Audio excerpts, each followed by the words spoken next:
Red green online present. Sir Peking ইউনিভার্সিটিতে একটা বক্তব্য রাখবেন স্টুডেন্টদের জন্য। এবং পিকিং ইউনিভার্সিটি, আপনি জানেন পিকিং ইউনিভার্সিটি চায়নার খুবই নামকরা একটা ইউনিভার্সিটি, গ্লোবাল র্যাঙ্কিংয়ে ওইটা প্রায় টপ 10-এর মধ্যে থাকে। তো এই Peking university at the same time স্যারকে একটা অনারারি ডক্টরেট অনারে ভূষিত করবেন। এছাড়া উনি হাইটেক পার্কে যাবেন, ওদের চাইনিজদের যারা হাইটেক পার্ক ওরা কীভাবে, আপনি জানেন চায়না হ্যাজ এমার্জ অ্যাজ ওয়ার্ল্ডের খুবই অনেকে বলেন যে নাম্বার 1 হাইটেক কান্ট্রি হিসাবে এমার্জ করেছে। তো তাদের যে কাটিং এজ টেকনোলজিগুলো কোথায় কোথায় ওরা ইভিতে ওয়ার্ল্ডের এখন নাম্বার 1, ইভি মানে ইলেকট্রিক ভেহিকল। তারপরে হচ্ছে সোলার প্যানেলে ওরা নাম্বার 1। ওরা আপনারা দেখেন চিপ টেকনোলজিতে ওরা খুব সেমিকন্ডাক্টরে ওরা খুব এগিয়ে গিয়েছে। তো এগুলো হাইটেক পার্কে উনি একটু ভিজিট করবেন। এছাড়া ওনার পুরো ভিজিটটা 4 দিনের সফরটা অনেকগুলো এঙ্গেজমেন্ট হবে, অনেক ধরনের মিটিং হবে। আমরা আপনাদেরকে সামনের এই যে 26 তারিখের আগ পর্যন্ত আমরা আরও 2-1টা প্রেস কনফারেন্সে আপনাদেরকে আমরা হাইলাইট করব। তো যেগুলো কথা হবে চায়নার সাথে একটা বড় এমফাসিস হবে যে চাইনিজ ফ্যাক্টরিগুলো কিভাবে বাংলাদেশে রিলোকেট করা যায়, যাতে বাংলাদেশে একটা এমার্জিং একটা বড় ম্যানুফ্যাকচারিং হাব হয়।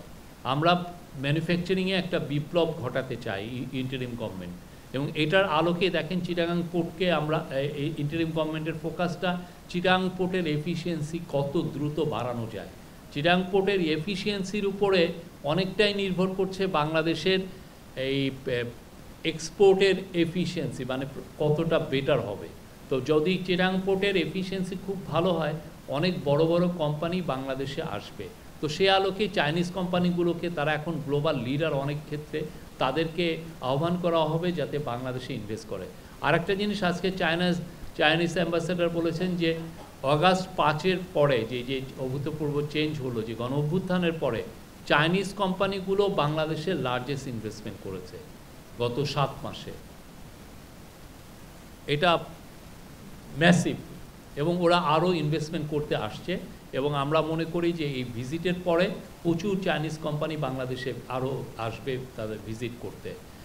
আর একটা হচ্ছে যে চাইনিজ কোম্পানিগুলোকে, চাইনিজ যারা হসপিটাল চেইন আছে তাদের সাথেও স্যার চাচ্ছেন যে চায়নার সাথে আমাদের একটা হেলথ সার্ভিসের এক ধরনের যোগাযোগটা আরও বৃদ্ধি করে, যত ধরনের কোলাবোরেশন করা যায়।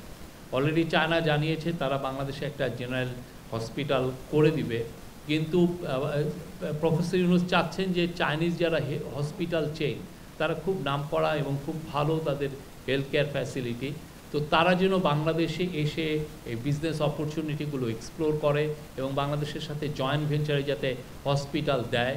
তো সেই জন্য সেইটা নিয়েও খুব বড় রকমের আলোচনা হবে। তো এটা একটা খুবই প্রায়োরিটি এরিয়া।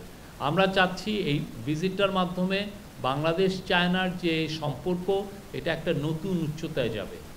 আরও অনেক বিষয় আছে, অনেক বিষয় নিয়ে আলাপ হবে। আমরা আগামীতে আপনাদের এই বিষয়গুলো জানাবো। এই বিশেষ প্রতিবেদনটি যদি আপনাদের ভালো লেগে থাকে অথবা উপকৃত হন, তাহলে অবশ্যই এই চ্যানেলটি সাবস্ক্রাইব করুন এবং লাইক, কমেন্ট ও শেয়ার করে রেড গ্রিন অনলাইনের সাথেই থাকুন। Thanks to everyone. Red green online.